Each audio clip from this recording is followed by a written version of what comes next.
I'm going to give the floor to Sally Grainger. Sally writes things and does things. She's a practically minded person who knows how things work in the kitchen as well as how things work on the page. Over to you, Sally. Thank you. I'm delighted to be here to talk to you about my research into the plant Silphium and its numerous byproducts, and these are the issues that concern me. As a food historian, this plant has always been on my radar as I've used the substitute resins in my Roman cooking experiments. So there's a marvellous mystery attached to the unique plant that makes the study of its various uses very compelling. Silphium was a species of ferula that was growing in Cyrenaica in Libya from about the 6th century BC. It was traded into Greece under a monopoly and became so precious it was later kept in the Roman treasury, yet it became extinct in the early 1st century AD, probably through overuse. The plant produces an array of products with various disputed names in Latin and Greek. The resin was both a culinary spice and a powerful drug. The plant also produced a vegetable, a root, and a herb. And a number of similar species of ferula had already been found in the Middle East by Alexander's men in the 3rd century, and these products began to be traded within the Greek and later Roman worlds, almost certainly alongside the original, for a time at least, before the mythical one became extinct. They generated resins with similar medicinal properties, as we will see, but the resin as spice is somewhat different to the original. The original was just delicious and delightful, according to the sources, while, of course, the other one just stank. We know this as Asafoetida, of course, and it has a reputation, let us say. Not for nothing is it called Devil's Dung. Nevertheless, the plant was still called Silphium, the resin Opos or Laser, and the root Risa, later in Latin, Laser Radicem, and the herb was probably Silphium too in the sources. Asafoetida resin is readily available today, but the other plant material, the herb and the root, are a mystery. And that is where I am at the moment, trying to understand the herb and the root. In what follows, I'll be discussing my initial findings in experiments conducted with newly acquired Asafoetida root, which to my knowledge has never been available before on the market in any form, because I don't think it's used at all in Iran and Afghanistan, and it's never been available before here in the West. I will concentrate on the look, feel, taste, and smell of these things. It's always been the main focus of my work. These characteristics rarely form part of food studies yet. Often they challenge perceived views. Spices tend to be classified in rigid hierarchies of cultural and economic value, and this approach often results in very concept of spices garnering the immediate response: these are elite, they're expensive, they're inaccessible. I often see views such as, for instance, archaeologists will say the majority of the population of the ancient world were too poor to spice their food, and this is regardless of the ecological diversity of spices. Many grow wild all over the Mediterranean, and this is also regardless of changing market forces and especially economies of scale. The idea that supply creates its own demand. Spices obviously come and go in popularity, but I think it's correct to say that Silphium appears to sit at the pinnacle of the spice hierarchy in the ancient world. The substitute, Asafoetida, does seem to have been held in less esteem, shall we say. And eventually, as the trade from the Middle East increases, the markets become flooded with the new resins and other byproducts. And I think Silphium falls from the pinnacle. I believe that the root of Asafoetida, which today is a waste product of the cultivation of the resin, was traded alongside the resin and served as a milder source of the flavour the ancients had come to love. As a result, it eventually became within the means of most aspiring middle rank, shall we say. This is evident from the frequency of Laser root in recipes in Apicius and other recipe sources. These recipes are very ordinary quality food, vegetables and pulses. The resin is also more readily available, is apparent from the frequent use in medicine, in veterinary remedies and also many farming techniques. The resin of Asafoetida is used to heal damaged stems on fruit trees, apparently.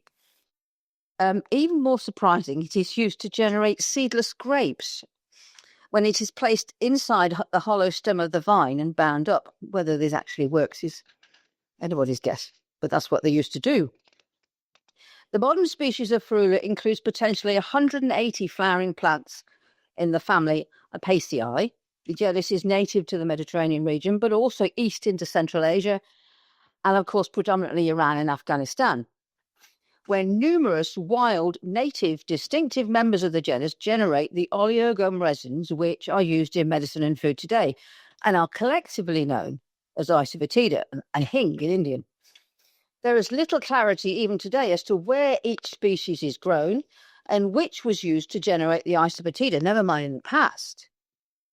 There's also an ongoing debate, of course, concerning the identity of Ceraneic Silphium, whether it may remain hiding in plain sight somewhere in Europe, in North Africa, and even in Anatolia, as we discovered last time I spoke.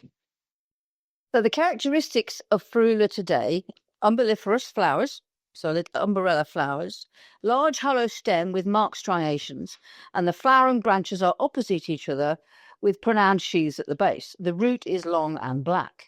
There is a striking similarity, I think, between this image of the Ferula and the coins from Cyrenaica. This plant that you saw was growing in the Isthmus regions of the Middle East. It was in the past Bactria, where Alexander's men first found the Ferula species and recognised its similarity to Silphium. In the autumn of 24, I spoke here at the Ceranea about a project to test a newly discovered Ferula species growing in Anatolia. The lecture is now available online, so I won't dwell too much on the details. Ferula drudina, for that is what it's called, is now really, for me, a sideline. It is almost irrelevant whether it is the true Silphium or not, as for the majority of the ancient peoples engaged with this plant in its various forms in the late Republic and Imperial period, it is forms of Asafoetida. The substitute Silphium, its resin, root and leaf, were the only commodities on the market, and the sources simply consider them Silphium and Lasa. We've even been led to believe by Pliny and Dioscorides that the eastern products were inferior, but it is not necessarily the case, as Strabo makes clear. So here, when talking of the Median juice, he suggests that the eastern resins can sometimes be superior to the original, owing to regional differences, variations in the species of the plant, and of course the extraction techniques. It seems apparent that resins were extracted from numerous different species of Ferula in the Middle East.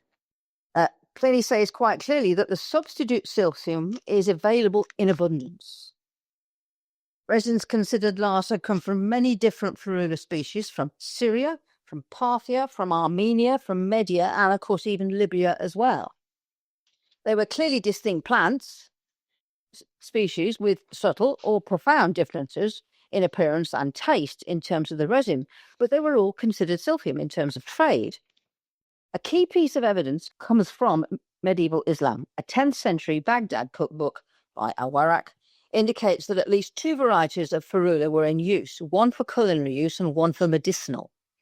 The finest Asafoetida leaves were called Androdan sarkazi from their white colour, but most likely, of course, I think it's pale green. And the other one is described as black, both in the root and the resin, and this is only used for medicinal purposes, as it stinks. The so-called white root, marroot, is a separate commodity to the resin within the recipes and is used extensively, while the resin itself hardly appears in these cookbooks. The root is found in pickles, in preserving liquors for fish and meat. It's ground into seasoned salts and is added to many dipping sauces. We have a rare image here of the leaves of an unknown but locally recognised Asafoetida species from Iran, collected as a vegetable, and the whiteness of the leaves is very intriguing given what we've just heard. These are the recognised sources of Asafoetida today. The overriding flavour of Asafoetida is that of sulphur, but each plant has different levels of intensity. While Sagopinum was added to Lasa according to Pliny and was considered an adulterant, but it is in fact still added to hing today. Largely, I believe, to tone down the sulphur. And that, of course, is the secret of Asafoetida root. as it is just a milder version of the resin. As the majority of the planting in Iran and Afghanistan is grown in a semi-wild desert environment, identifying plants to particular species is almost impossible. The farmer who supplied my spice trader with the root, for instance, does not know which species he's harvesting from. And this is a problem for academics studying the resins for medicinal purposes. I am informed that the different resins are often blended once they reach India in order to create unique recipes for hing for particular purposes. But the industry is very secretive and few academics are actually allowed to gain access to the facilities where it is processed. A colleague, Professor Samar Katwala, an earth scientist, is a fellow Asafoetida obsessive. He was able to visit a processing factory in Mumbai and he shared some images from the visit. There's a huge variety of different resins being processed. According to Samar, the pure resin arrived in these big drums from Afghanistan and it had actually begun to ferment inside the drum. He said it was somewhat corrosive while there was no protective gear. So it's a strange process. In traditional harvesting, the plant flowers after roughly 5 or 6 years. And the stem is first cut near the base and later the root is exposed and regular cutting takes place to promote the flow of resin. The fresh resin appears as a clean white paste that is taken immediately while the slices are simply discarded into the undergrowth. Resin taken just from the stem at the base allows the plant to regenerate and yield more resin in following years. Other techniques expose the entire root and the slices are taken at regular intervals and the resin is left to dry on the top of the root covered with little wooden structures to stop debris sticking to it. It is apparent that the drying process involves chemical changes, as we saw with the drums, so that it becomes darker and mottled. The root slices are, as I say, discarded until the plant has shed all its resin and it simply dies. A mature plant of about 5 years has a root of about 12 to 15 centimetres and each plant can yield as much as 900 milligrams of resin, which is a phenomenal amount. Ethan Frisch is a single-origin spice trader who trades directly from farmers and was able to convince his supplier to help me. Given that the slices are discarded, it wasn't too difficult to ask them to gather them up and send them to me alongside the resin. And that's what happened a few months ago. In fact, the spice trader in Afghanistan sent it to New York and then he sent it back to me in London. So he sent me a kilo of Asafoetida root. So if anybody wants to take some home, I have some spare to hand out. I'm quite happy to share. Ethan's practice is of blending 20% pure hing with 80% turmeric. And it surprised me, as I have used pure resin before quite a lot. And although it's difficult to use and you have to be very careful, it's not that overpowering. I did a little digging and I found that the ratio of pure hing to other ingredients in most processed hing in India is equally high. 30% is the average. The other ingredients are flour and bean meal. Ethan's yellow powder is overpoweringly of turmeric, and it's very mild and not awfully pleasant. But it apparently is very popular in America and also quite popular in India too. Basically, you cannot overdo the Asafoetida sulfur with a blend like this. The Greek Silphium and later the Romans with Asafoetida also mixed their resins with flour and bean meal. The fact is Asafoetida is a powerful spice, but also a powerful drug, and one is not advised to take large pieces of resin in a single dose, as it was and is an abortifacient. It was also used as an emmenagogue to regulate menstruation. Remedies call for pieces of resin the size of a peppercorn, or the weight of a coin, in this case 3 grams, when a single dose is involved. Culinary recipes often indicate minimal amounts. When one adds neat resin to recipes, the effect to the individual is reduced, of course, but one has to be very careful. And this, I think, is one of the reasons for the great reduction in concentration of hing that occurs in India, and almost certainly the case in the ancient world too. All these processes are designed to reduce the power and strength of the resin, and it's apparent that the root does this naturally. The dry slices are empty of resin. They are husks with a nice, gentle hint of Asafoetida. It can be dried and ground into a powder and added with less care.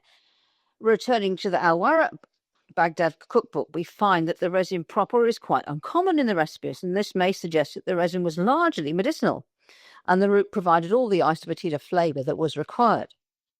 Now, that the root is less pungent in flavour is seen very clearly in an oxyporium remedy in Colloquia. That's so a quick digestive. Now, this is a euphemism for a powerful laxative. So I won't read out all the ingredients, but you can see there's 1.5 ounces of Laser root, a lot of pepper, parsley seed, and then you have a second remedy. It uses lovage seed and raisins and more pepper. And there you have the two options. But if you wish to make a more expensive oxyporium, you will mix these same ingredients with the preparation described above, i.e. you combine the two. But if you have Syrian Laser, i.e. resin, instead of Silphium, i.e. root, you will do better to add 0.5 ounce of it, clearly indicating that the resin is much more powerful. These mixtures are then given in very small doses dissolved in vinegar.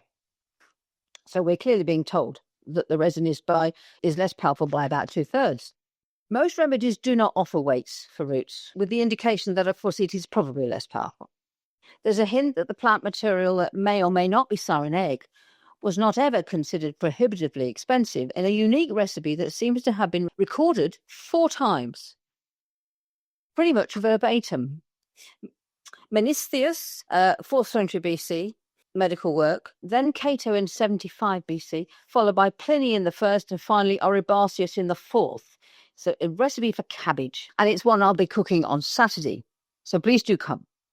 It's a delightful cabbage salad with coriander, a little bit of rue, oxymel, and you grate a little bit of Silphium into it. That's the original. This is the generalized term, so can't be certain that it's the root, but later Pliny says directly that it's Laser root, while the earliest just says a little bit of Silphium. A remedy in Decander suggests that the dried root was grated, which makes me think of nutmeg.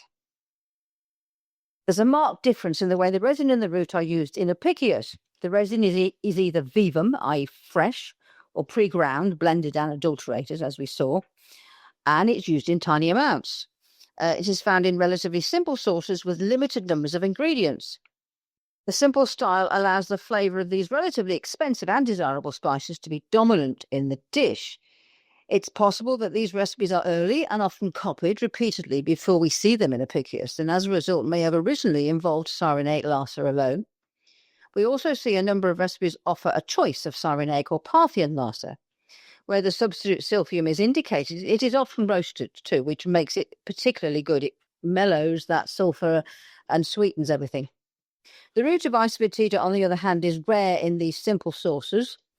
And as you can see, it dominates in all the recipes, and particularly in the thick, heavy, spiced sweet sauces and stews, pulse dishes and some simple vegetables. It's only my taste, of course, here. But when the pure resin or compounded resins is used in honey, sweet, spicy sauces, which are very common in Apicius, the sulphur simply clashes with the honey and overpowers everything else, to the detriment of the final taste. When the root is added instead, it blends nicely and you don't feel that Asafoetida has just been all you've tasted. I originally proposed that the use of Asafoetida served as an alternative means of adding the umami hit that we appreciate in modern Mediterranean cuisine from the combination of onion and garlic, which of course is largely missing from Roman sauces. You don't find that combination at all. Garlic is unpopular, unfashionable, and onions are not fried and caramelized at the beginning of any sauce. I can confirm, of course, that Laser contributes precisely that sweet, nutty, umami, rich taste note that was missing. However, the combination of onion and garlic and Silphium herb are also to be found in the Al-Warraq recipe book, so there is no hard and fast rule about one replacing the other. The root is often used whole in preserving liquors for vegetables, and this continues into the Arab world, where Asafoetida roots are regularly added to preserving liquors. The resin and the root continue to be used widely in Byzantine medicine for their wind-producing properties. Please be aware that the Asafoetida root does not produce wind in a similar way. It's their ability as medicine to remove blockages, both intestinal and sadly gynecological, that is important. They are hardly to be found in culinary recipes designed for pleasure. However, recipes of this nature are rare and difficult to date with any surety in this period. An example, in the Hippocratic Corpus, we find a remedy that calls for much silphium to be grated into a lentil soup, prepared for purging purposes. It is very unlikely that a resin could ever be grated, so I'm sure that this was the dried root. It is probable that the root slices contain very low amounts of the volatile drugs, and therefore they could readily be added to food and medicine without fear of ill health, and they added a level of pleasant flavour of Asafoetida, which is very low. If you come to the workshop on Saturday night, you will be able to sample a couple of dishes that I use with this Asafoetida root, and I am still in search of the herb of Asafoetida, and the white one, of course, as well. So if anybody in the audience can help me access and has any contacts with universities in Iran or Afghanistan, so I can find a way to get hold of some dried herb, that would be wonderful. Thank you for your attention. Patryk, can we move over to you, please? Thank you, Sally, for an excellent paper. As you can see, Patryk's going to speak on cuttlefish in Greek and Roman cooking. Okay, welcome everyone again. At the beginning, I would like, of course, to express my gratitude to the conference organizers for the opportunity to speak today and present a part of my research about seafood. And today I would like to focus my presentation on one cephalopod, in particular the cuttlefish. This presentation aims to analyze the uses of cuttlefish in ancient Greek and Roman gastronomy. I will discuss techniques of preparing cuttlefish as well as the ingredients used in its preparation. Also, I will discuss the role of cuttlefish in the consumption patterns of Greeks and Romans, and I will tell about opinions of ancient authors on cuttlefish meat. And before proceeding to a detailed discussion of these issues, it is crucial to identify the cuttlefish species known and consumed by ancient Greeks and Romans. And the Greek term sepia and its Latin equivalent sepia referred to the most common species occurring in Mediterranean Sea, Sepia officinalis, common cuttlefish. As Andrew Dalby indicates in Food in the Ancient World from A to Z, this word was also used by Greek authors as a general term to cuttlefish. The Greek term sepidion and Latin equivalent sepiola were used in the context of the Sepiola rondelletti, and also was a general term for smaller cuttlefish. Based on the preserved fragments, it should be stated that Greeks and Romans consumed both types of cuttlefish, sepia and sepidion. Although it is impossible to state with absolute certainty which of these two species was consumed more frequently, we can assume that Sepia officinalis was commonly consumed based on the frequency of occurrence of terms of cuttlefish in the ancient sources and on animal remains in archaeological sites. Ancient authors frequently considered cuttlefish to be tasty and even listed them among seafood delicacies. However, this particularly applied to smaller cuttlefishes, so sepidion and sepiola. An example is the fragment from Plaut's comedy Cuisine, where one of the characters mentions small cuttlefish among soft and tender food. The positive perception of this could stem from the tender texture of their meat or the belief that they are easily digestible. On the other hand, ancient physicians presented differing opinions on cuttlefish meat. Authors such as Hippocrates, Galen, and Oribasius considered cuttlefish meat to be tough and difficult to digest. Diphilus of Sipnos was an exception among physicians, as he believed that cuttlefish is tender and easy to digest. Physicians such as Galen and Oribasius also believed that the consumption of hard-to-digest cuttlefish meat could cause negative consequences for the human body. For example, would lead to the formation of raw tumors in the body, which could potentially contribute to the development of illness. And for this reason, physicians most likely recommended limiting the consumption of this cephalopod. Despite certain negative consequences of consuming cuttlefish, Galen and Orivasis considered that cuttlefish meat was nutritious and provided many nutrients. In the case of cuttlefish, we have very little information, unlike other cephalopods, on the primary processing of cuttlefish. One fragment from Plaut's comedy Rudens mentions of the removal of the cuttlefish eyes by the cook before further preparation of the meat. In the fragment of Alumene by Antiphanes and in one recipe from Culinary, the authors also indicate the need to wash the cuttlefish beforehand. This likely cleans the meat of impurities, dirt, ink, and seawater. What is surprising, at the same time, no source mentions the removal of cattlebone or sebia from the cuttlefish, which is one of the main steps in this stage of preparing cuttlefish. Ancient sources show a great diversity of dishes prepared with cuttlefish. One of the most frequently mentioned methods of processing cuttlefish meat was cooking, boiling, and stewing. This method of treating this animal is mentioned, among others, by a dietitian Diphilus of Cypnos in his work on diet for ill and healthy people, where he further states that cuttlefish prepared in this way is tender, tasty, easy to digest, and also has a beneficial effects on the intestines. Also, Dorion, in his work on fishes, states that small cuttlefish should be cooked. In the Culinary, we can find a recipe for cuttlefish cooked in casserole. In the recipe, the author listed the ingredients needed to prepare the sauce with which the cooked cuttlefish meat will be poured. Among them, the author mentions pepper, asafoetida, liquamen, pine nuts, and eggs. Boiling could also have been only one of the steps in the preparation of an entire dish and concerned only part of the meat of the cuttlefish. This is indicated by a passage from Alexis of Thuriot's comedy Ponera, in which one of characters, a Puck, describes a cuttlefish dish he intended to prepare. And after primary processing of the meat, which involved cutting off the arms and tentacles from the rest of the cuttlefish, only the former was to be stewed. The cook intended to dice the remaining edible parts of the meat, rub it with salt, and fry it in a pan.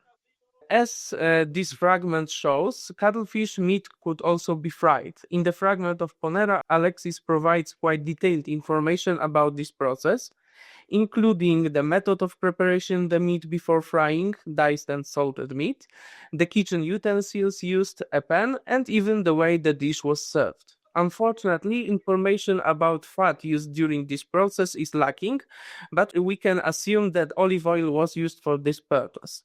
Pan-fried cuttlefish was also consumed at Athenaeus' banquet and is also mentioned in the work Antilos. As some of researchers believe, the ancients particularly liked to fry or grill smaller cuttlefish and serve them as appetizers, snacks, or side dishes during symposia. Cuttlefish meat could also be baked. This is evidenced by a passage from the comedy The Looked-In Woman by Sotades. The author describes a dish there which he calls a delicacy and sophisticated dish consisting of gently roasted cuttlefish fins served with a sauce made from many herbs. Furthermore, it should be stated that the above passage implies that in antiquity dishes were prepared containing both whole cuttlefish and only selected parts of this animal. As the analysis of the above passages shows, boiled, fried, and baked cuttlefish meat could be served with a sauce, which was intended to enrich the flavor of the dish. The author of the Culinary provides a recipe for one such sauce. Unfortunately, he does not specify which prepared dish it should be served with. Among the ingredients needed for its preparation, the author lists pepper, lovage, cumin, coriander, dried mint, egg yolk, honey, liquamen, wine, vinegar, and olive oil. All of these products had to be boiled, and then the whole mixture had to be thickened with starch.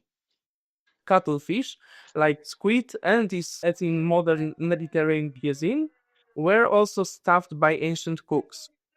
Two recipes for such dishes can be found in the Culinary. The first one, titled In Sepia Farsili, describes only the sauce with which the stuffed cuttlefish would be poured. The second recipe from Culinary concerning stuffed cuttlefish has been preserved in its entirety and describes the whole procedure of preparing the dish in considerable detail. Among the ingredients needed to prepare the stuffing, the author mentions cooked brains. Unfortunately, he does not specify the brains of which animals, pepper, eggs, and ischia. Again, there is a lack of information on the type of meat from which the ischia should be prepared, but we can assume that the author assumed certain freedom of choice for the cook in this matter. He also describes the entire procedure for preparing the dish and lists the items needed to carry it out. From cuttlefish, the Romans also made ischia, as well as from other seafood like squid, lobster, spiny lobsters, scallops, and so on, for which the recipe can be found in the Culinary. Unfortunately, the author did not provide the quantity of meat needed to prepare the dish in the recipe. Perhaps several types of meat were used to prepare this ischia. Meat from different animals could be combined to create this ischia. The meat had to be minced next, most likely crushed in a mortar or diced, and then seasoned with pepper, lovage, cumin, and asafoetida. Unfortunately, the author does not provide information on what was then to be done with such a prepared mass, fried or perhaps stewed or boiled. The passages, as mentioned earlier, indicate that ancient Greeks and Romans prepared a wide variety of dishes from cuttlefish meat, employing diverse culinary techniques. What is interesting, the choice of specific method for processing cuttlefish meat could stem from several reasons. Firstly, it may have been related to individual consumer preferences, of course. Secondly, the complexity of the dish and the time required for its preparation could also have influenced the choice of processing method. And finally, what is most interesting, the decision on the choice of preparing method for cuttlefish could also have been based on the dietary knowledge of the time. For example, Mnestheus of Athens believed that cuttlefish should be boiled, as this would remove low-quality juices from them. And he also advised against baking the meat of this seafood. Based on the sources analyzed during my presentation, during my research, it should be noted that cuttlefish could be either the main element of dishes or just one of many ingredients. However, most of the surviving recipes indicate that cuttlefish meat was the main element of the dish, and in some cases it was even the only animal product in that dish. Also, what is interesting, probably the ink produced by cuttlefish also found application in ancient culinary art. As Andrew Dalby believes, this fluid was used by ancient cooks to create a sauce served with cuttlefish. Unfortunately, there is no ancient recipe which shows using the cuttlefish ink to produce that sauce, but we may assume that really ancient Greeks and Romans use it, like in modern Mediterranean cuisine. At the end of my presentation, I would like also to briefly analyze the role of cuttlefish in Greek and Roman consumption patterns. Similar to other cephalopods, information on this topic remains scarce, and to a large extent, the attempt to reconstruct the role of cuttlefish in the consumption structure relies on assumptions. Unfortunately, neither the fish price list from Acrifia, the inscription from Delphi, nor the Diocletian edict on maximum prices contains any information on the market value of cuttlefish. The only preserved information about value of cuttlefish meat can be found in the Sophistae of Athenaeus. In the fragment quoted by Athenaeus from the comedy Ponera by Alexis of Turioi, one of the characters in the comedy describes a dish of cuttlefish that is said to cost as much as 3 drachmas.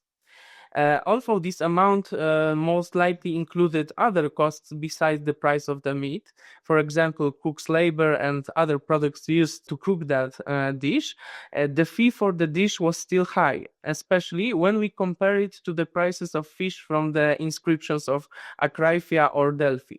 It should be emphasized also that the price given by Alexis is probably deliberately inflated for needs of the comedy. However, regardless of whether the comedian's quoted price of 3 drachmas is accurate, it may indicate the high value of cuttlefish meat in the Greek market and therefore its accessibility to particular social groups. Another comedy writer, Eriphus, in his comedy Meliboea, lists cuttlefish among expensive seafood unavailable to the poorer. The above fragments would thus indicate that the meat of this cephalopod belonged to a luxury food product. On the other hand, Alexis of Turioi, in another comedy, Odysseus Hyphaenon, indicates that small cuttlefish, like small fish, are available to freedmen or slaves. This fragment would therefore suggest that smaller cuttlefish were an inexpensive product, also accessible to the lower social classes. A similar interpretation can be also applied to a fragment of Eubulus' comedy Titae. Based on these fragments, we can assume that, as in the case of fishes, larger specimens of cuttlefish, mostly mature Sepia officinalis, were more expensive and therefore mainly bought by the upper and possibly middle social classes. In contrast, smaller cuttlefishes, mostly Sepiola rondelletti and juvenile Sepia officinalis, were cheaper and more affordable for all social groups. The value of the product also influenced how often and when cuttlefish were consumed within a given social group. It should be assumed that due to high prices of cuttlefish, this cephalopod was mainly consumed occasionally by poor people during important celebrations such as weddings.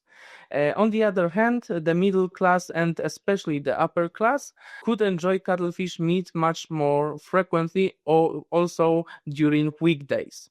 What is interesting, archaeological finds provide evidence of cuttlefish consumption by various social groups. During excavations conducted in the ruins of Roman city of Herculanum in Cardo V, in a sewer canal, researchers discovered mineralized animal remains, including Ossepia. This discovery indicates the consumption of cuttlefish also by people from the middle and lower social classes in the 1st century CE. Also, excavations elsewhere, for example in Ephesus, provided evidence of cuttlefish meat consumption by the middle and upper social classes. And in conclusion, as you might have seen during my presentation, cuttlefish undoubtedly found its place in Greek and Roman gastronomy, as evidenced by the considerable number of preserved fragments. Cuttlefish was one of the seafood that were part of the diet of the ancient Greeks and Romans. The analysis of literary sources allowed us for the identification of 2 main species of cuttlefish consumed in antiquity, Sepia officinalis and Sepiola rondelletti. However, as I mentioned, Sepia officinalis was probably consumed more frequently during ancient times. Opinions on cuttlefish meat in antiquity were varied. Ancient authors often perceived it as a tasty and delicate element of the diet, especially smaller cuttlefishes. In contrast, physicians, with few exceptions, considered cuttlefish meat to be difficult to digest, although nutritious at the same time. Ancient Greeks and Romans developed methods of primary processing of cuttlefish meat. This was intended to prepare the product for further preparation and to exclude inedible parts, some of which were used for other purposes, for example, Ossepia in pharmacology. Unfortunately, the sources on this matter remain rather laconic and do not describe the entire process. In ancient Greek and Roman cuisine, cuttlefish was prepared in many ways. Cuttlefish meat was boiled, stewed, fried, and baked. Cuttlefish were also stuffed. The meat of this cephalopod was also used as ingredient in isikia. Prepared dishes were often served with various sauces, for which plant and animal ingredients were used, for example, liquamen, wine, pepper, lovage, eggs, brains, honey, and olive oil. Dishes were prepared from both whole cuttlefish and only from parts of them. The sources indicate that all edible parts of the cuttlefish found usage in the ancient cuisine: the arms, mantle, parts of the head and fins, and also probably the ink of cuttlefish. And at the end, we can assume that larger specimens of cuttlefish, mostly Sepia officinalis, were more expensive and more often consumed by the upper social classes, and smaller cuttlefish, mostly Sepiola rondelletti, were probably cheaper and more accessible to the lower social classes. Thank you very much for your attention. Thank you, Patryk, for a fine presentation on a very good subject. Can we now move on, please, to Andrew Dalby? He's been referred to on several occasions already, as he is the principal source of reference for most food matters in the ancient world. And he's also a considerable linguist and, I think, Wikipediaist. Andrew, over to you. Thank you, John. You speak a little broadly about my being the main source of reference. I wouldn't put myself so high, but people sometimes do look at my books. I could have called this The Dream of Procopius. I'm glad I didn't, because that title wouldn't give you any impression of political violence, which is my real focus. I'm going to begin, though, with the dream as a keynote. Procopius, born in Caesarea about 500, assessor or legal secretary to Belisarius from 527 onwards, Procopius personally observed some characters and incidents I'm talking about. As you'll see, he saw the significance of food and meals as others did not. In this personal reminiscence, which I'm going to quote, he talks of the moment in early 533 when he rejoined the staff of Belisarius, born, in fact, in the same year that Procopius himself was, so a young general, who was setting out for North Africa to fight for the Emperor Justinian. Procopius mentions something that had happened to him just before, or so he says. With them, I quote, was Procopius who wrote this history. A little earlier, he had had a dream which gave him courage and made him eager to go on the expedition. He dreamt that he was in Belisarius's house. One of the servants came to report that some men had arrived with gifts. Procopius went out to the court and saw men carrying earth on their shoulders with plants and flowers growing in it.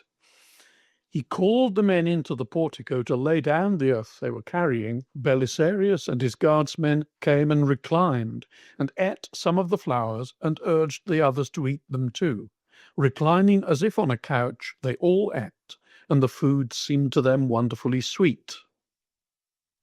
You see, you've done the archaeology and the cooking for the time being. I'm now telling you just a story or two. This dream marks a milestone in Procopius's great narrative of Justinian's wars, which is to some extent an eyewitness account. He didn't see everything, but he saw almost everything that Belisarius saw, and a few other things. The wars are, of course, quite largely a history of what Belisarius did. There is even information on Belisarius's personal relationship with food, if I can put it like that, a topic that few other ancient historians would have bothered with. Suetonius might have. But Procopius certainly noticed such things. No one ever saw Belisarius drunk, he said. And he recalled a moment which happened near Rome in February 537, when Belisarius was too nervous even to eat. At length, when it was well on in the night, Belisarius, who had been fasting up to this time, was with difficulty compelled by his wife and those of his friends who were present to taste a very little bread. Yes, well, of course, Procopius wrote about Belisarius. They worked closely together, after all, but he also wrote about Justinian's strange relationship with food. Now, this is in the Secret History, a text that really was secret in the author's lifetime and well beyond. There are certainly some lies in the Secret History. It's a possible indicator, though, that many things in it are true, that John Lydus, a contemporary civil servant from Philadelphia in Lydia, he supports what Procopius says in the Secret History about Justinian. Wandering about the palace at night, they both had reason to know the facts, and they might be considered independent witnesses, I think. Procopius, with all the venom that he stored up to spit it into his secret memoir, theorized that Justinian and Theodora were not mortals, but malevolent spirits in exile. How could this man be other than a wandering demon when he never took his fill of drink or food or sleep, but merely picking at whatever was served him, used to wander about the palace at dead of night? With no mention of the malevolent spirit theory, which was Procopius's alone, John Lydus showed equal horror at Justinian's lifestyle. He described the emperor's daily or nightly behavior in very similar terms. Given that previous emperors gained relief in amusements, how shall this one find rest? No sleep relaxes him, not a dry old loaf does he take to stay his hunger. And I should add, Justinian himself, in the Novellae, claimed to pass wakeful nights, although he was, of course, proud of it. Now, here's a third personality whose complicated relationship, well, it's with relationship with drink this time, is discussed by Procopius. This is the young Ostrogothic king Athalaric. Born about 516 BC, he succeeded his grandfather Theodoric in 526. His mother Amalasuntha ruled for him, but the young fellow died in 534. She had brought him up as a Roman, alienating the Goths, possibly. Now I'm showing you an image of Athalaric left and Amalasuntha right, and we'll go on and look at a detail of that so that you can see the best possible image of Athalaric, Roman nobleman's funeral diptych. Here, I've shown you the enlargement. Now here's something that might be crucial evidence for his life and death. But no, it isn't, because according to recent research at that museum, this is the skull of a man in his 50s who died around 1600 and has been mislabeled all this time. Now, something a little bit about Athalaric from Procopius. When the old tutors had left him, some boys came into his company. This is the growing Athalaric of about 10 or 11 or 12 years old, who were to share his daily life, who were not yet adolescent and not much ahead of him in age. As soon as he reached adolescence, these boys, enticing him to drunkenness and to intercourse with women, made him exceptionally unruly and too silly to follow his mother's advice. Procopius again. Meanwhile, a little later, he had sunk into unlimited drunkenness and was attacked by a wasting disease. And a little later again, at about this time, Athalaric, wasted away by his disease, died, having lived 8 years as king. Now, Procopius was not an observer of the court, but he was in Italy at this time and is at least repeating gossip, one may suppose.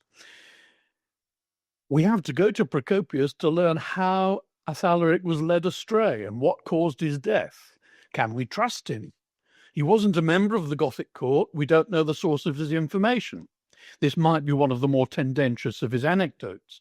Gregory of Tours, for example, as an alternative source, inquired deeply into the history of the Goths, told a story of Amalasuntha and Athalaric that was different in almost every detail, and wrong in some of them. But we can check on Procopius just a little bit. And as far as we can check him, he's justified. Let's read the painfully obsequious, pathologically discreet Cassiodorus, doyen of Theodoric's court, a great friend of Amalasuntha, who in 533, penultimate year of Athalaric's life and Amalasuntha's regency, was appointed prefectus praetorio. He addressed the Roman Senate with fulsome praise for the lady who had decreed the appointment and the boy who had signed his name to it. Blessed fortune of the age, he says, with the princeps at leisure, yes, young Athalaric was certainly at leisure, with the favour of the mother rules, to her the one to whom all resources serve, including her son, offers glorious obedience, and by a miraculous admixture of concord between them, he now begins to command his own character. Well, possibly he never did, before he is able to govern the people. It is easily the most difficult kind of imperial reign for a young man to rule his own passions. That is so true, and utterly polite. Hardly a single word of it is false. In this text, Procopius's background information finds strong support. So, disruption in Athalaric's upbringing had done him no good. Precocious drinking and adolescent sex did him no good either. He found it, in the end, more difficult to rule his passions than Cassiodorus hoped. It could have been diabetes, one doesn't know, the wasting disease that attacked him after Cassiodorus's appointment and caused his death in 534. Briefly now, even before I noticed Procopius as an observer of food psychology, if you'll let me call it that, I noticed his remarks on mealtimes in military tactics and in an army's daily timetable. He is unusually alive to food.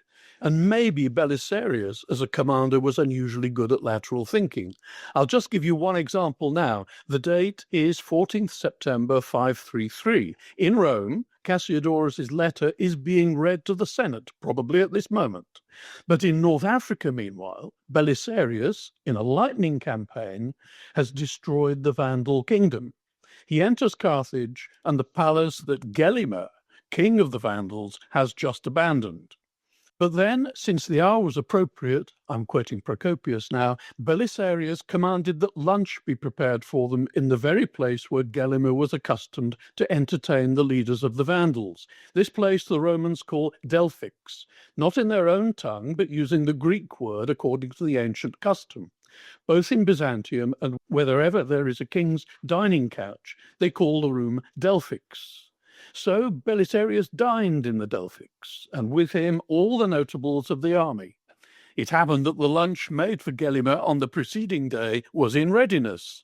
We feasted. We come to the first person plural. Procopius was there. We feasted on that very food, and the domestics of Gelimer served it and poured the wine and waited upon us. So what's the problem? Death in the Delphix. That's the problem. Why? Now then, politics can be subtle or it can be done with a sword, and in the 6th century Mediterranean, that's the way it was often done. And I'm going to begin this part at the centre of the world, that is Constantinople, of course, and with a plot that failed. There was a moment when Justinian's rebuilding of empire, with the increasing burden of taxation and a failure to encourage or value trade and agriculture, led to a collapse of confidence. I'm talking about the year 562. I'm not talking about the 21st century at all. Several authors saw problems. Agathias and Menander Protector, two historians who had taken up where Procopius left off. Corippus, author of a Latin epic on the reconquest of North Africa. Paulus Silentiarius, the civil servant, friend of Agathias, who wrote on the restoration of Hagia Sophia after the earthquake. Very different writers. I'm quoting Corippus: the old emperor no longer cared. He was altogether cold. Many things were too much neglected while he was alive. He could say that only after Justinian was dead. The assassination attempt, then. The ambush was laid, the sword was at the ready, the appointed day had come, the conspirators had already slipped into the palace and had reached the inner door, said Paulus Silentiarius. That's a good snapshot from a ceremonial and celebratory poem about Hagia Sophia, in which you wouldn't have expected even a mention of a failed plot a month earlier. For detail, though, you can go to the Chronicle of John Malalas of Antioch, who was writing very close to this moment. 25th November 562. I like to note the dates of dinners. In the evening, when he is seated in the triclinium at the second lamp, and before the formal dismissal, this is to specify the exact time in the evening, Marcellus, a financier, was the leader. Sergius was with him. They told Ablabios about it to help them gain access, but he told 2 or 3 others. So Marcellus and Sergius and Ablabius were all caught with swords in their hands. Marcellus killed himself. Sergius nearly escaped, but was trapped and interrogated, and he implicated, of all things, Belisarius. A fine mess, but it failed. This murder in the triclinium did not happen. Given the difficulty of gaining access, it was a semi-public setting in which Justinian had discussions before the formal dismissal, and then, I suppose, ate his supper. But why did they even try it? I'll make you a proposal. It was Justinian's fault, you might say, for bringing the Germanic kingdoms of the West into the Byzantine orbit. In those Germanic kingdoms, death in the dining room was the classic method of arranging a sudden change of ruler. Now, the first Germanic dinner of the period I'm discussing is mentioned briefly by Procopius, though it's long before his narrative begins. It comes into his outline of the early history of the Goths in Italy. Then Theodoric called Odoacer. That might be Odoacer, or it might be a forgery. Then Theodoric called Odoacer, plotting against him, so they say. Inviting him to a feast with treacherous intent, he killed him. That's Procopius. This happened on 15th of March 493, and it's how Theodoric came to rule Italy. The fullest narrative is in a fragment from the chronicler John of Antioch, found only in the Escorial manuscript of the Excerpts on Plots by Constantine Porphyrogenitus. Theodoric and Odoacer agreed that they both should rule the Roman Empire. Scarcely 10 days later, when Odoacer was visiting Theodoric, two men approached Odoacer as supplements and grasped both his hands. At once, those who were lying in ambush in the small chambers on either side rushed upon him with drawn swords. Paralyzed at the sight, they didn't attack him, so Theodoric himself leapt forward and struck him on the collarbone with his sword, while Odoacer cried out, "Where is God?" Theodoric replied, "This is what you have done to my people." The blow was mortal and pierced Odoacer's body right through to his loins, and they say that Theodoric said, "It's as if the villain had no bones." Theodoric's palace, called the Lauretum, the Laurel Grove, was the site of this, and it worked. But Theodoric, the host, had fixed it. Now, one or two other similar stories, if I've time. You must tell me when I'm getting close to my time, or maybe John will interrupt and tell me. I don't know if he even can. I'm going to choose one or two other examples just to mention them. A late one here. Ildibad, who commanded Verona, had been acclaimed king shortly after Belisarius's first victory over Italy and then Belisarius's retreat to Rome. All goes wrong in Italy after that. The Goths do not disappear after all. Ildibad commanded Verona, has been proclaimed king. He's just mentioned in two Latin chronicles, but the story of his death is told only by Procopius, so far as I can find. Derived from some unknown informant of unknown reliability, but people who write Ostrogothic history believe it all, because what else can you do? And this is the final episode, May 541. The hero is Velas, a Gepid soldier who served in the Ostrogothic royal bodyguards. While he was away with the army, King Ildibad had married Velas's girlfriend to somebody else. No one knows why. Now, I will read on. And so, when the king on a certain occasion was entertaining the noblest of the Goths, Velas waited and carried out his plan. While the king is lunching, it is the rule that many stand about him, including his bodyguards. As, reclining on the couch, he was stretching out his hand to the food, Velas suddenly struck his neck with a sword. While the man's fingers still held his food, his severed head fell on the table, stunning all those present and giving them a great shock, says Procopius. I'm sure he would be right about that, assuming that the story is true. Now, okay, Ildibad was the host here, but it worked anyway. Sudden change of ruler. That's the way it happened. I could choose other examples. I won't. I'll merely name them. The murders of two Visigoth rulers of Spain, first in 549. This is Gregory of Tours, when Theudegissel was feasting with his friends at supper and was very merry, the candles were blown out, and he was struck by a sword as he lay on his couch and died. Gregory adds a little supplement which you can't really argue with. The Goths had adapted the reprehensible habit of killing out of hand any king who displeased them. And there's another similar case a few years later, and another one, again, at Toledo in 610 AD, just a little bit after the 6th century, but you'll allow me to mention it. Witteric, another king of the Visigoths, he did many unlawful things in his life, says Isidore of Seville. He perished by the sword because he had worked with the sword. While he was eating a meal, he was killed by some conspirators. So I come back to the Delphix at Carthage, where we saw Belisarius enjoying a Vandal lunch. A lovely story, that. 10 years later follows a murder in the same room. And that you will have to read in Procopius, and it's a really exciting story and one of the best. He must have had a wonderful source for that, probably one of the conspirators, who told him not only exactly what happened, but exactly the expressions on people's faces as it happened. I wrote my abstract that this was about the sensitivity of Procopius to food and drink in human affairs, but it isn't just that.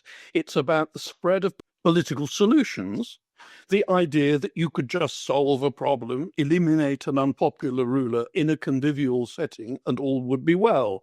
Such influences, spreading from place to place, from people to people, may be seen from historical incident, as I've been doing with Procopius's help, but also in other ways. For example, in the loan of words connected with food and dining.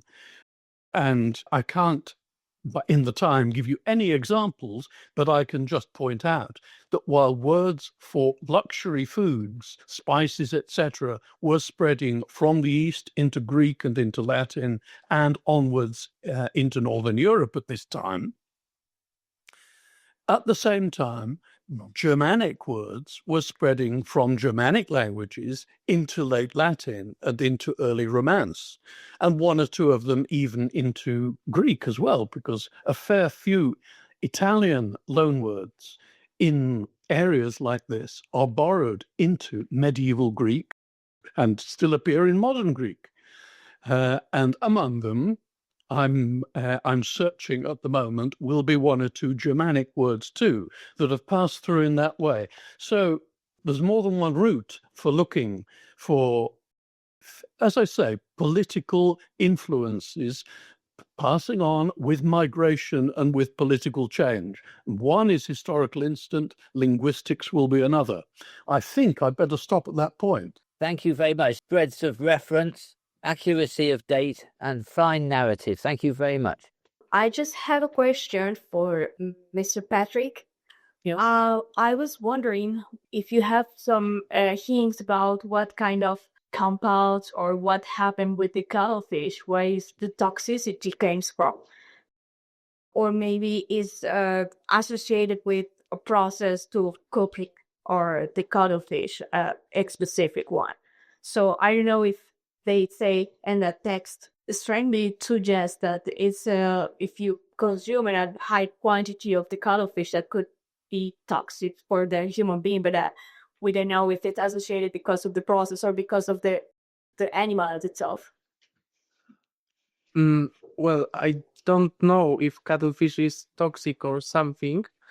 I think that maybe it's depend on the methods of preparing. Especially Mnesiteus tell us about that cooking is making meat more tough and difficult to digest. So probably because of that. Lovely to see you so far away, Andrew, and of course Sally and Patryk. I have a question for Andrew. Would you enlarge a little, please, Andrew, on why you think the banquet was such an ideal place for bumping off your political rivals? I want your take on it. I think that's a very good question, Chris, and I'll give you an answer which generalizes a little bit.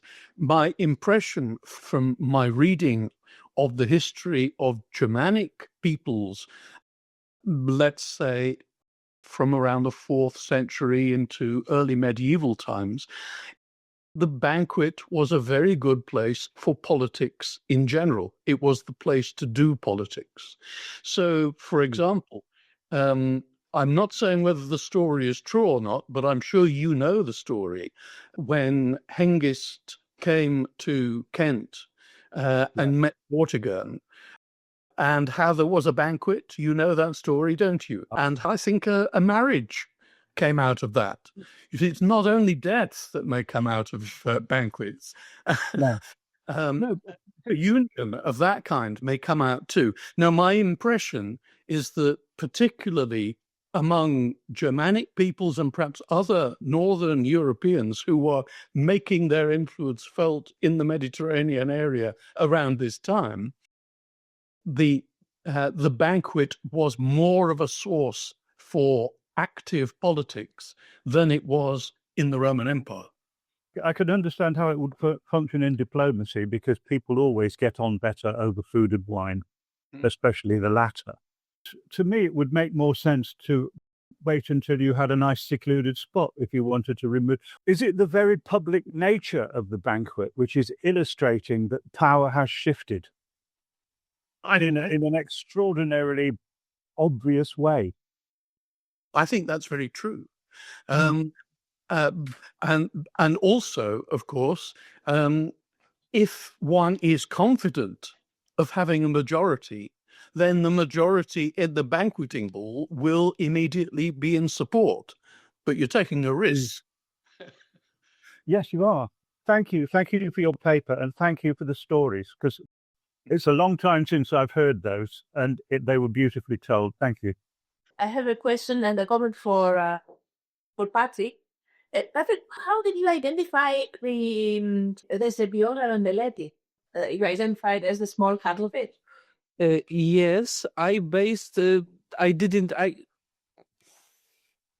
identify this cuttlefish by myself. I based on the works, for example, of Andrew and other specialists. So yeah, I didn't identify him by myself. I'm just wondering, why should we look for this tiny little cuttlefish, which is not very common, and not think about the small cuttlefish as the youngs of the cuttlefish? This brings me to the comment, which might be of interest to you. Cuttlefish are seasonal. And you approach the shore in spring and summer. And for the rest of the year, they go to much deeper waters. In those deeper waters, they were inaccessible to fishermen because technology of the time couldn't reach them. So, in my mind, it makes more sense to think of cuttlefish and small cuttlefish as the adults and the youngs.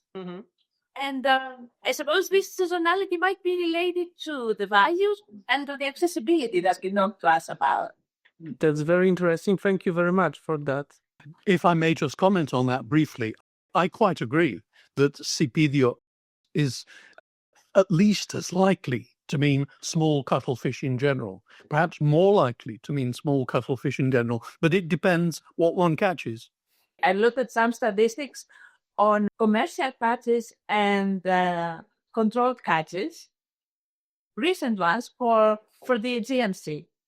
And the frequency in which this Sepiola rondeletti appears is very low compared to the Cephiophys officinal, the proper fish. That's why I think it's not so likely, even though it's quite likely that they were caught together with the rest and they were eaten as small cuttlefish. Yeah, also in sources that Sepiola rondeletti occurs only few times, 12 times, and sepia, which I and other researchers identify as Sepia officinalis, occurs almost 700 times. So I think we identifying Linnean taxonomy in ancient nomenclature, let's say, is a very tricky thing. So one has to look into it quite deeply before one commits themselves. Three of you for your fantastic papers, and my question now it's for Sally. So, Sally, you told us about these digestible lactative effects of the Silphium root. So maybe might it also be some kind of preventing flatulence, because I spotted in your talk that it's very often used together with temperatures, with pulses, with all these food. Do you have some evidence also that it's wet is clearly said that this is also preventing flatulence? Absolutely, yes. I think the evidence of references to that are very common. Definitely, yes. It's the production of wind. In India today, it is used as a digestion. It is one of the dominant roles.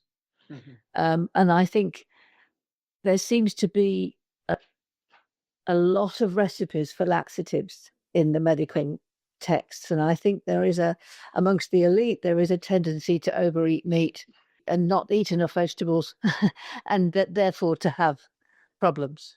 As a child living in the Midlands, when the Asian community came from Uganda, if you understand that story, suddenly we encountered Hindus who consumed a lot of Asafoetida and they brought it with them. It's that smell that comes out in the oils in the skin that we recognised when we first encountered them. And it was the source of some racism, and it was also a source of pleasure because my parents enjoyed Indian food and we sampled Asafoetida that young. I was tasting it, Indian food, and really enjoying it. My talk, I kind of made it sound as if it just stank and it just gives you wind. It's not. It's a magical thing. When you cook with it, it can transform food. So it has a poor reputation because of these issues. But it also, as you will see on Saturday, it tastes amazing when it's cooked right, when you know what to do with it. That's the issue, I think, a long experience of cooking with it. Yes, a question to Andrew, actually, mostly based in curiosity. Kind of curious if the banquet is actually, could you picture it? Not the event of the banquet, but actually, as you said, Colloquia means this as the Great Hall as a site and a center of ritual power. So the banquet is an event taking place in a specific site, and that site is the Great Hall. So if you begin to dominate the Great Hall by actually killing the owner of the Great Hall, you have already made yourself the king of that place because you own the space. I think you've put that very well. I would agree with every word of that. It was the central space, even in a big kingly Gothic or Scandinavian probably house. It was the central space. Everything happened there. Yes. This is maybe a very odd comment to make, but actually, when you told the stories of the assassinations, I first thought that it's a quite crude method to get rid of somebody. But they had thought about what I've heard about the communal character of these banquets with the shared bowls, the shared goblets. It would have been also been complicated to poison someone. Yeah. Oh, man. How interesting. No, what a good thought. What a brilliant thought. Yes. Yes, so it had to be done with a sword if you were going to do it at all. It was fascinating, all three talks. Why Delphix? It just doesn't make sense. The dining room to be called given a name of such a otherworldly place. But what do you think? I am as yet uncertain. I should love a Byzantine etymologist to give me some more clues. It was spelt in different ways. Delphacion is sometimes seen, I think, but it was only used by a few authors, and I think Procopius is perhaps the first in terms of history, but he's certainly supported by others.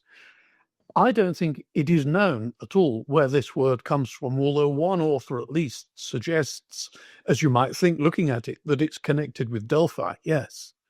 I have a question for Sally, which is, now that you've examined many different species of ferula, has that led you to a deeper understanding of Silphium itself? Have you been able to reconstruct backwards the exact nature of Silphium to your satisfaction? Well, the simple answer to that is no. But as I'm sure you're aware, there was a recent discovery of a ferula growing in Anatolia, which Professor Mehmet Miski from the University of Istanbul believed was a true Silphium, the Silphium. And I became involved when we decided to sample it in recipes to see whether it would taste as deliciously as the sources claim it should. And it was a difficult process to make it taste good. I think we had a couple of dishes that worked, but most of the time heat destroyed the flavour and storage of a cooked dish destroyed the flavour, and all you got was bitterness, because all these resins are bitter, in fact. So appreciating the culinary aspects of true Silphium, i.e. Silphium from Ceranea, was quite a complex process. And as I said, for me, it doesn't matter because I'm more interested now in the substitute. But there is still this myth, desire to reach the lost glories of this plant. And I suspect those lost glories were somewhat exaggerated. But having said that, I think the lost glories of the original Silphium were more medicinal than they were culinary. When you look at the recipes that actually specify that you should use Ceraneic Silphium in Apicius, it is very, very simple. It's simply a mixture of wine and oil that you dissolve your resin in, and you use it as a dipping liquor so that you get just that basic flavour. You get minimal amount of other ingredients and you can appreciate it. And if you do anything more complex with it, certainly with Ferula durdina, this is the name of the plant that Professor Miski is growing secretly in Anatolia. You've told everybody. No, I have no idea where it is. If you add heat or anything to these resins, it disappears completely. So the plantation is in Anatolia somewhere, and according to Professor Miski, it's recognised locally as an aphrodisiac, the resin. So the local chaps used to harvest it before he even discovered it. And so he's been very nervous about losing his plantation before he's managed to harvest sufficient resin to do experiments on.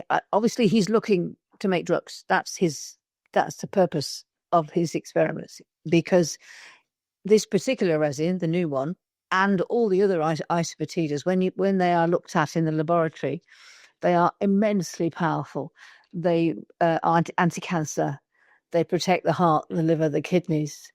They are miraculous, but it is almost impossible to extract modern Western drugs from them for reasons of accessibility, because it's in Iran and Afghanistan. You can't distinguish the resins at source. By the time they get to India, they've been blended. And of course, it is traditional medicine, which is about a broad spectrum, not individual pill for an individual condition. For now, it's not going to work. But in the laboratory, these resins have superb health-giving properties. And I think people in India that are consuming it in low dose, obviously, over many years, it contributes to overall good health. Well, that's rather what Dioscorides says. Use the word myth. He didn't think it was a myth in the 1st century AD, and it's an enormous entry with many medical properties, just like you've been describing. Yes, exactly. Yes, the same kind of resins have all got the similar properties. The Ferula species is a marvel in itself. May I take your point, which is very important, I think, that we tend to look at the what Galen would have called the simples rather than the compounds, okay? And we're very interested in that because we have to start from the simples. But the simples, if they were applied externally, that's okay, or that's one method. But I think we need to focus on the reagents. What else was, in the case that you said, the resins? If the resin was in water or in wax or in the other ingredients, play a key role. Because if it was a wine, we tend to think of our wines or vinegars as totally sterile microorganisms. They were not. Theirs were definitely not. That's point number one. Point number two, we tend to think of them as, in a sense, when you test them in the lab today, you have two sets of tests, the in vitro and the in vivo. All right. And the in vitro is what you put on your dish, on your Petri dish, and see whether E. coli likes it or hates it or Pseudomonas, etc. But when they get into the gut, whether it's the murine, the mice gut, or the human, which is yet to be done, the whole story changes completely. Yes. Because your gut and the mouse gut and everybody's is 10 trillion EN microorganisms, which they may like what they see in terms of not just the resin, not just the wine, meaning the microorganisms in the wine. They may use it as food, and they may use it as for energy. They may use it. A whole world of unthinkable dimensions comes in, and then the story is completely different. Yeah. It's another world. It's another story altogether. It's almost undiscoverable, though, isn't it? Well, yes and no. I think we have to take one example at a time, and really, we tend to think that in antiquity they focused on this simple. They didn't. They had to start from somewhere, the symbol. But somehow, by observation and experimenting with it, they knew what the other components bring in, with the aim being the human bio. Yes. Because they could see quite immediately whether the person got well, yes, or it affected it, or out from the body, or even most importantly, whether it affected the immune system. In which case, he or she, whoever took it, got better or didn't get better. So I think we have to look at this, at the ancient world, and the way they approached. They had no microbiology, they had no, nothing on this moon, but they had an understanding. And it is what they give us combinations.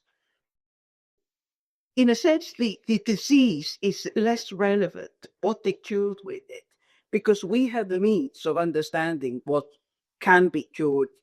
Yeah. It's a different approach. But what they put together is fundamental. And I think, well, in my view at least, it is the way to address it, and not just the key ingredients, the reagents as well. Yes. Thank you. Lovely.